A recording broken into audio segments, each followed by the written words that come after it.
there, and a very good morning, good evening, good afternoon to you, wherever you might be in the world.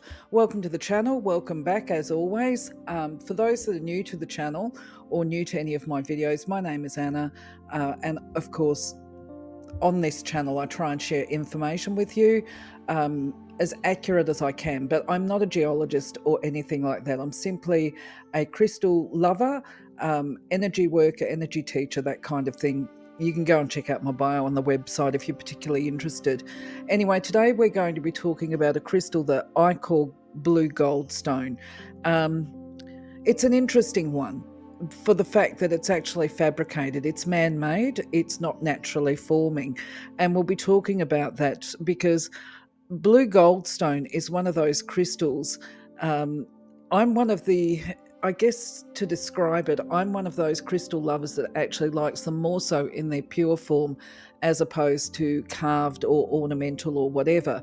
But I do see the value and benefits of having them carved. And historically, I was one of these people that does if it's man-made, it's got to be rubbish. It can't have any healing properties.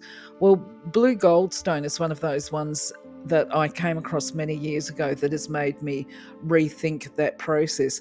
Anyway, before we start talking about it, I'll just quickly explain to you, because I can go down a tangent, I put timing stamps into the description of the video so you can just jump to the areas of interest for you.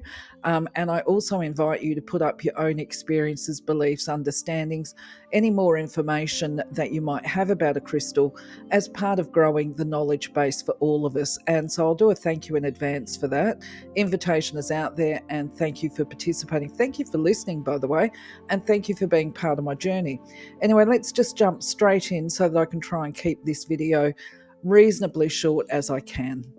So as far as the images go on Blue Goldstone that I can find, they're not the best quality, and it would appear to me that perhaps Blue Goldstone has gone out of favour a little bit over the last, say, 10, 15 years. It was actually quite popular. I think it might have been about 2009. That was when I came across it. So when I say it's man-made or manufactured, it's a synthetic type glass, okay? And when we look at this image here, you can see I've gone in for the kind of zoomed in look because you can see it's got this dark blue. And the dark blue can actually be more of a royal type blue. It's certainly very pretty, and it's got the glittering aspect to it. It can also be known by people. Some people call it blue goldstone, such as myself. Other people will call it blue sandstone. But certainly the name goldstone or anything like that is derived from the fact that it's got this sparkling metal component to it that seems to go all the way through the crystal. So this is what we're looking at, really, this type of stone. Those that are new to the channel won't be aware that you're about to find out, though, that when it comes to doing these videos, I do some research and double check my understandings, and I also include information that other people may have about the crystals, and that includes the use of a crystal over the chakras. Now, what I found was that there were some people that said that it was focused on the throat chakra and on the brow chakra. However, I would say that it's probably for all of them, because of the fact that it's got these attributes and because of the energy that it inspires when you actually hold it. And yes, I do feel energy, and I certainly have felt energy when working with the Blue Goldstone. And I will give you a background probably when I talk about the mineral component on my understandings of its formation. But either way, I say all of it, all the chakras, because it embraces a lot of different metaphysical attributes, and I'll explain them as we go along. Now, the other thing that for newbies to the channel you won't be aware of is that I don't place a lot of emphasis on the zodiac associations with crystals. As much as I do enjoy a cursory knowledge and understanding, shall we say, of the zodiac through my tarot readings and offering different services, and seeing common themes for people under sun signs and moonstones, if I can speak, moon signs. At the same time, when it comes to crystals, I am a big believer that you buy a crystal because it feels like you should have it. You feel drawn to it when you handle it, which is a bit difficult in these days and times when most people are doing buying online. They don't get to feel the crystal and to feel the energy pull of it. So, yeah, for me, it's don't let your star sign determine what crystals you buy. But what is interesting to me is that what I saw for recommendations for by other people who are into that kind of thing, that it is recommended for people of Leo, Sagittarius, and Aquarius star signs. So there is a point of interest for that there. Just in my own experience, I am actually quite drawn to Blue Goldstone. I actually really love it. And what can I look? I'll explain that a little further down the track as well. Okay, the interesting factor with the Zodiac and Blue Goldstone for me is I actually am what is called a Leo Virgo cusp. I'm born right on the edge of it. And so, therefore, it is actually supposedly recommended for people of a Leo star sign. And that may explain why I personally like Blue Goldstone. But remember, it's not one size fits all. Just because you're a Leo doesn't mean that you're going to gravitate to it or any of the other star signs. And you could be a different star sign and really feel that you need to have it as part of your collection. And I think, to be honest, before I go on with this, I think it was because I saw it in my friend's shop and I realised I wanted it. You know what I mean? And then I held it. And then I ordered some more recently just to have as part of building my collection and having some product here at the house that I live at. And I realised that I've actually really missed having Blue Goldstone in my collection because it really did inspire some warmth for me. But anyway, moving on. So, as a metaphysical overview or summary of the properties or attributes of Blue Goldstone, it's believed to be a master healer, particularly, I guess, for people with physical health conditions. But it's also believed to raise, enlighten, and brighten your aura. It's supposed to support a person to develop their universal wisdom, that is, to get knowledge and understanding of universal processes. It's believed to be an amplifier. If you use it with other crystals, that it amplifies those healing attributes of them. It's supposed to help to reveal your life purpose, your plan, your pathway. Believed to be beneficial for manifestation and success, particularly if it is to do with your career or business projects. So it's also believed to be a crystal of good fortune and blessings, shall we say. And one of its uses, apparently, and I'm jumping ahead here, is as a generator to generate healing energy through the healing process. I guess if you're trying to work with energy as part of raising your vibration, or if you're a metaphysical healer, then you would most likely have this in your healing room. So, as I said before, look, I'm not a geologist or anything like that. This information I've managed to gain online largely. And so, if you know better and you've got the correct information, feel free to leave a comment under the video for other people to see. So my understanding is that it has a hardness of 6 to 7. Whether or not that's right, I don't know. It seems to be a fairly durable crystal to me. And one article I saw said that it's been used for centuries in various religions, cultures, and societies. So there's a whole, before we get into this, there is a whole range of stories, I guess, of how long in the first instance Blue Goldstone has been part of society and how it's been used. But I guess here is where I'm going to turn around and say the backstory that I got when I bought my piece many years ago was that it was supposed to be manufactured in the Tibetan Buddhist monasteries by the monks and then sold and charged up with all these healing properties. However, I have heard different stories now after doing the research. Either way, they all come out with the blue that we've seen. They've all got the sparkles. They're all opaque, as in you can hold it up to the sun and no sunlight will pass through it. It does have a smooth and glassy texture and luster, really. But anyway, what I found, the basic thing is that it's a combination of quartzite silica materials, such as mica or hematite, that are mixed with other compounds, such as copper oxide or cobalt oxide, to bring the different colours through. I'm going to move on from that because For me, I just don't know. Okay, I don't know how they make it, but either way, one of the other stories to put my Tibetan monastery to bed is that it has been used in multiple religions over the years, whether it's Hindu or whatever.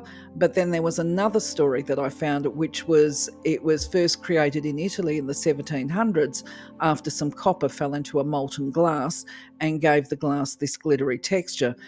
I am actually not sure about that one because for me, it just doesn't sit right in my head. That may have happened, but when I look at the Blue Goldstone that I've got, it doesn't. When I say it's got a luster that's smooth and glassy, it doesn't look like glass. It doesn't look like obsidian either. It looks, it's got, it's shiny, but it's got a depth to it. It doesn't have that molten glass look to it. Now, the other thing too is that when I look at my pieces, they have a silver colour to it. So I'm fairly confident that the sparkles in my Blue Goldstone have mica inclusions.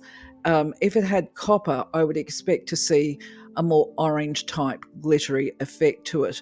So perhaps it's been manufactured in different ways. And the other thing is too that maybe it did first get created in the 1700s in Italy, and the Tibetan monks heard of it and they developed if you like, the glass making recipe. But that would require clarification from somebody in the know. That would be interesting. So when it comes to the buying tips, there is that stock standard of, know what you're buying, know what you're paying for, do a price comparison. If you're importing it, look at the currency conversions. And all part of assessing whether or not you're getting a good buy or not is basically where are you buying it from. If you're buying it online off a platform, there might be some hidden fees, but you also want to know the size of the product. You want to know the weight of it because that helps you to understand if you're getting a bargain. The other thing is too that sometimes if you're looking at crystals online, such as the central figure here is actually what is called Blue Goldstone, and just Goldstone is the other one. You can see that they're both manufactured, they're both very similar, but they've got different colours. But anyway, when we look at the central image here, to my mind, I'm looking at some palm stones, but actually they might be, this is where the dimensions is important, they might actually be tumbled stones. I don't think so, but they might be. But the other thing is they might actually be if my pronunciation is correct, cabochons, which means that they're only rounded on one side and they're flat at the back, ready to be set into jewellery as a pendant. And this is why when you're looking at your products that you're buying online, you want to see it from all angles. Now, the other thing that's going to influence your buying, and I think this is most useful here, is get that photo enlarged so you can try and establish, is it mica inclusions or is it copper? Because mica and copper carry similar yet different healing attributes. So if you're wanting the copper attributes, then you would obviously buy the Goldstone with the copper. If you want the mica, which I'm a huge fan of mica, then you want to have that bit of a silvery look. I included the Buddha image here simply because it shows that you can carve bluestone. I should have pointed out too that where the mineral page, I've got the image of great big chunks that look a little bit like obsidian. Apparently they're quite rare to get on the market. But anyway, do your currency conversions, know the freight. I forgot to mention that. If you're buying online, check out the freight costs, because certainly here in Australia, for us to bring anything over from the US, it is so expensive. And the regulars to the channel will know my story of buying a rather pricey tumble from the US. Very small, I might add, very small, cost me 40 Australian dollars, but by the time freight went on, and the fees of the platform and that kind of stuff, it cost me nearly $100 for this particular tumble. And in fact, it was that experience that determined me to start doing these videos online to help educate people so they're more aware when they do their buying. So anyway, let's take a look at the healing attributes, metaphysical attributes of Goldstone. So to keep it short, you can pause the video here and look at them yourself and go through it. If you've got questions, let me know. But what I will say is that when I got my supplies more recently, while these are all attributes of the Blue Goldstone, I can honestly say that holding it in my hand, suddenly I felt this uplifting. There was a real joy, a real sense of divine love, shall we say. So I certainly support the idea that the Blue Goldstone promotes love and empathy and joy and connection, I would say, to the Creator and the divine, guides, guardians. That's definitely up there for me. Now, I'm just glancing at this slide here rather than my transcript to say, look, it is one of the things I like about it as far as the attributes go, is a lot of people are not physically energy aware. And by that, what I mean is those people that have developed the sensory perception, shall we say, of energy awareness, we can feel changes. As I said, we can feel energy from crystals when we hold them. We can feel something entering our aura at times. We can feel changes in our aura. And this is all about being sensory aware. And I've put it down as sensory perception here as well, which is the capacity to perceive what is going on in our aura. And that can be when spirit is trying to communicate with us. And this can also be our intuition. So anyway, it's believed to raise your sensory awareness of energy. A lot of the time, I think when we hear the word sensory awareness, we're like, we tend to think of that with things like feeling changes in the breeze or feeling pressure. If you do those mindfulness activities, there's one about raising your awareness, which is if you're sitting in a chair, you might feel the sensation of your trousers rubbing against your leg or something like that. So this is a little bit more than that. This is about raising your sensory awareness to be able to feel energy and to be able to interpret and understand it. You can see here anyway, it's got a whole range of psychic gifts associated with it. And this is probably why people say it's focused on the brow chakra. It definitely will be. I would say higher chakra as well, which is your throat chakra, because that's your communication, your expression, and where the psychic gifts are actually held as well, part of them. It's not just about the brow, it's about communication. It's said to connect a person to their higher self aspect and give access to the higher realms.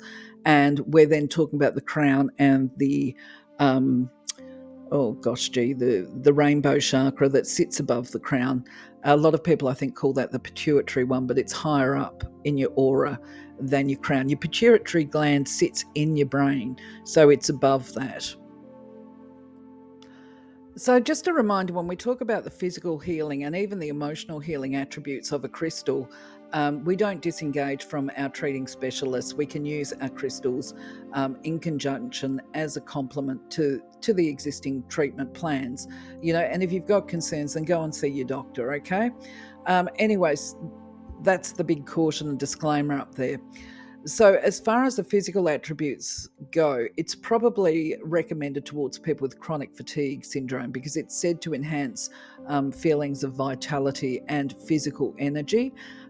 For the brain, it is believed to help minimize headaches and migraines, to treat them, to take the pain out of them. Actually, I've forgotten to put on here anti-inflammatory. I'll pop that on after I've finished doing the video. It's recommended for people that have got psychosomatic illnesses.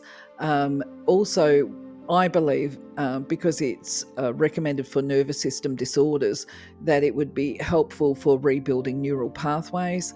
And as I look at this, and this isn't part of my transcript, I'm just thinking to myself, actually, it would probably be very good for people that are recovering from addiction, substance abuse and addiction, because not only of the colour, but because it's actually got the throat chakra benefits. And a lot of addiction and mental illness actually is because there's an imbalance between the throat chakra and the sacral chakra. Just letting you know that, the orange one.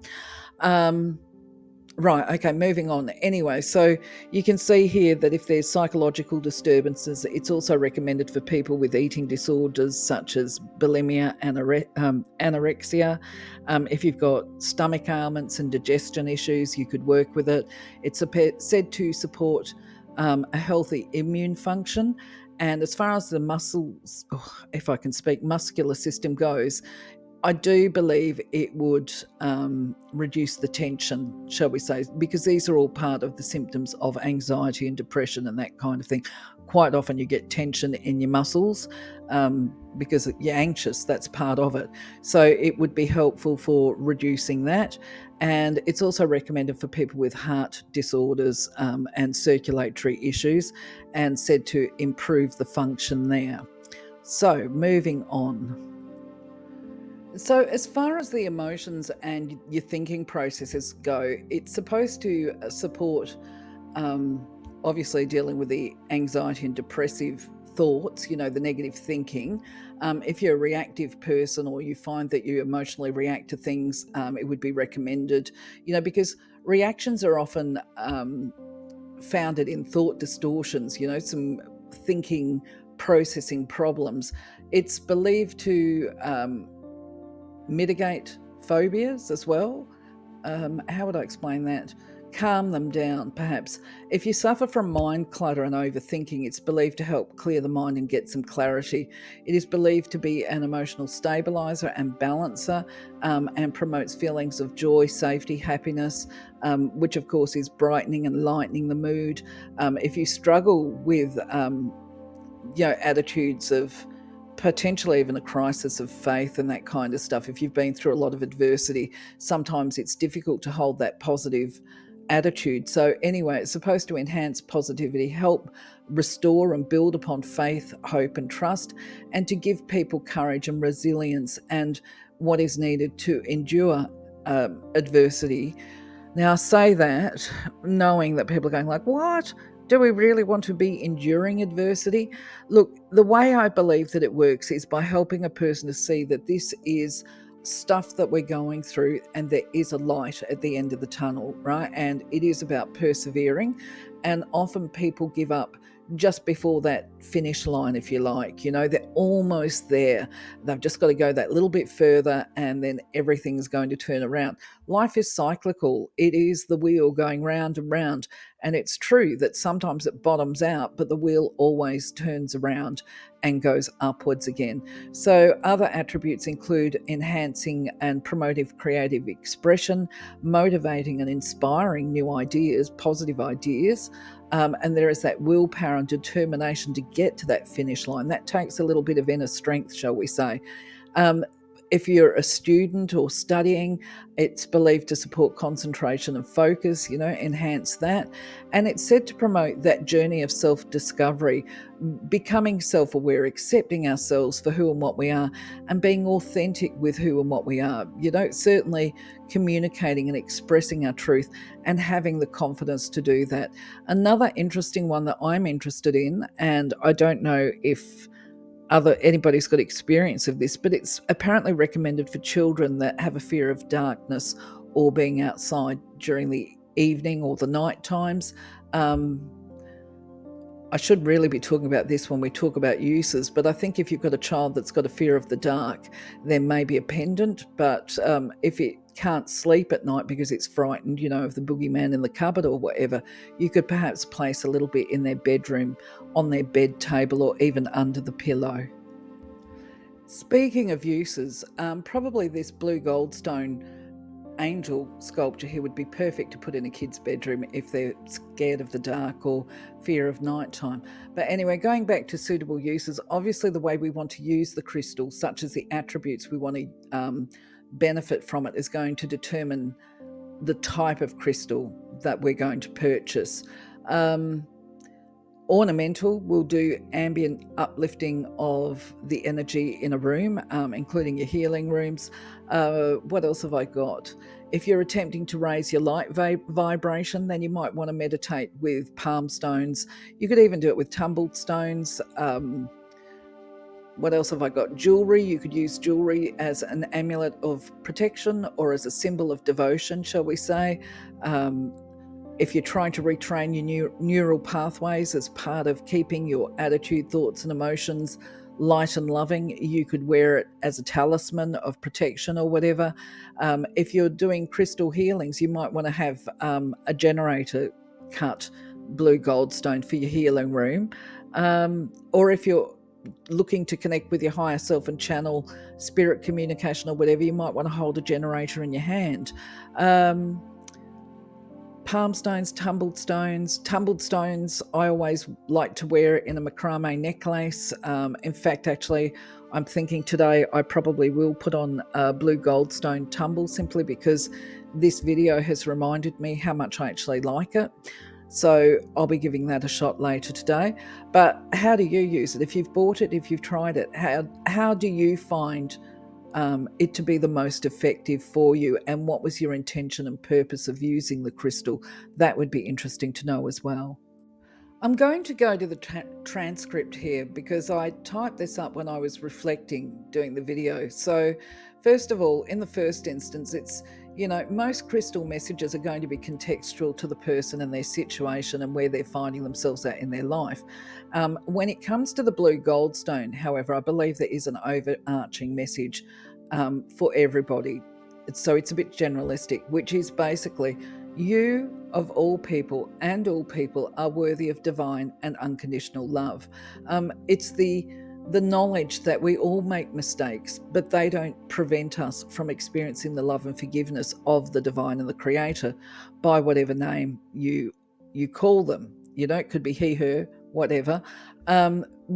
All of us can make a choice every single day. If there are aspects of ourselves that we don't like, we can change them, okay? And we can call upon the Creator to lighten our response to how we see ourselves as well. That doesn't mean deluding ourselves. That means accepting ourselves, accepting that we are all in the process of growth and development at all times. And if we're going through difficult situations, there is those sayings. There's a couple of trite, I guess, sayings that come back to me as I was looking at the messages here, which is that if you're going through tough times, put your eyes upward, choose to connect with the love of the Creator by whatever name you call them, make that conscious decision to live with light and love, and be open to receiving your inspiration, your guidance, and acting upon it so that you can authentically express who you are as part of reaching your true potential. We're all, to put this into perspective, Rome wasn't built in a day. We as human beings, we're developing from childhood through to, obviously being old age in the best circumstances and then passing away. But we grow bit by bit, block by block, and we make mistakes. And it's through our mistakes that we start to learn a better way of being, okay? So then another point I deviated there from the transcript is that that acceptance of the divine will, shall we say, or aligning with divine will, it doesn't mean that we did something wrong if we find ourselves in difficult situations. We can't control everything that goes on in the world. If you're born in a war zone, then living in that situation is going to be extremely difficult. It is a big challenge. But what we can do is monitor our own reactions, put our faith that there is something seen or unseen. There's a reason, a purpose. There are blessings seen and unseen. That's where that poem comes from, or that prayer. I give thanks for blessings seen or unseen, because sometimes it takes time for those experiences to be revealed as the blessings that they are. They're blessings in disguise sometimes.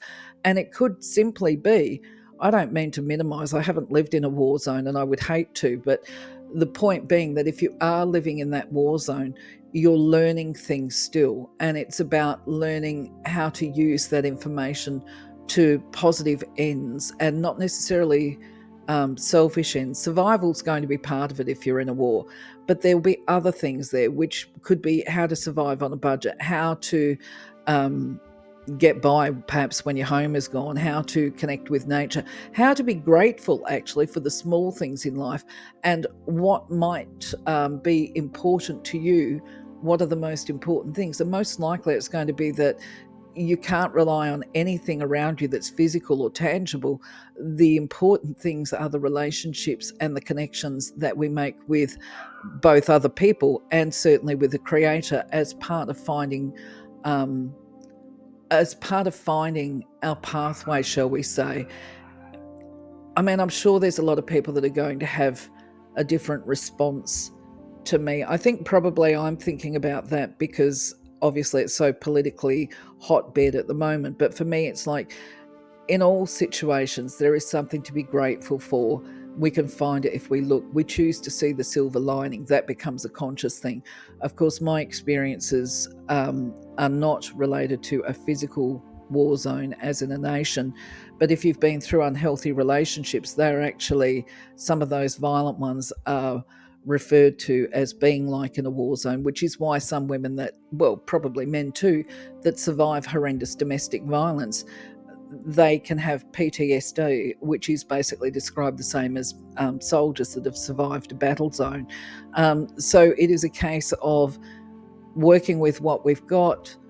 Sometimes we have such a crisis of faith because what's going on for us is just so absolutely dreadful, and we feel unsupported and alone and isolated and unable to break free.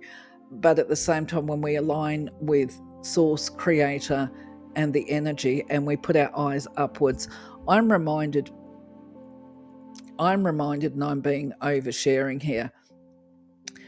I obviously have had some interesting past experiences in this life, for want of a better description, where I have felt very stuck and trapped and unable to see the blessings in the situations.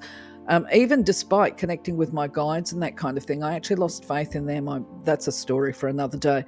But where I'm going with this is, through the eyes of hindsight, we realise and we grow, I think, more appreciation for the Creator and our pathway, because we realise that a lot of the suffering that we went through that we can't control, but which consumed us, was because we actually took our eyes away from love and put the focus onto the problems and the pain.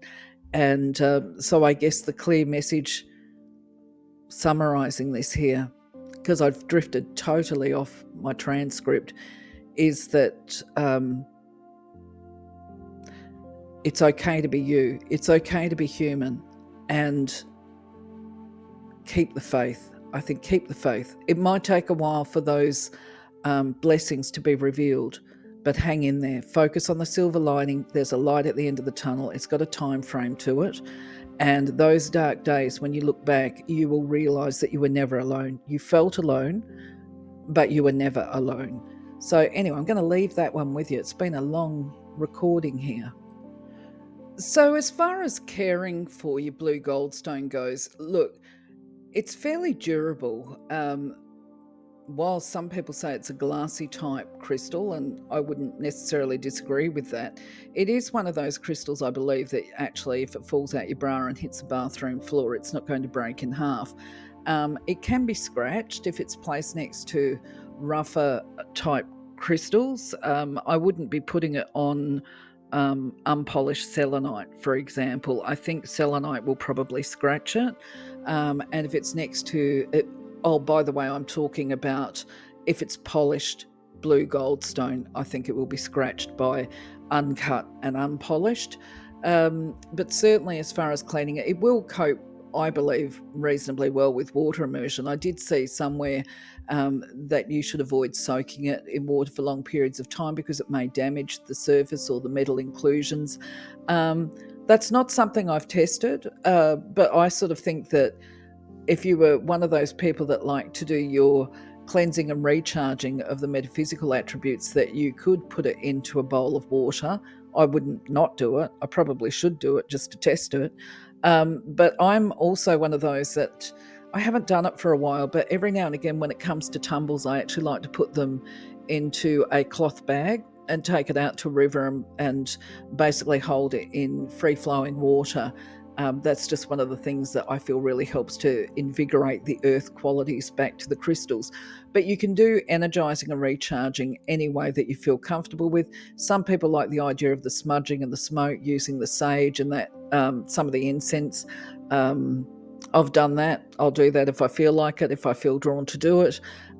Most people will be aware that I actually like to charge a lot of my crystals basically the lazy way. I may as well say this, the lazy way and the less time consuming by using selenite and placing them on there. But the crystal room that I've got going at the moment's got a lot of crystals and I don't have enough selenite to actually rest it everywhere.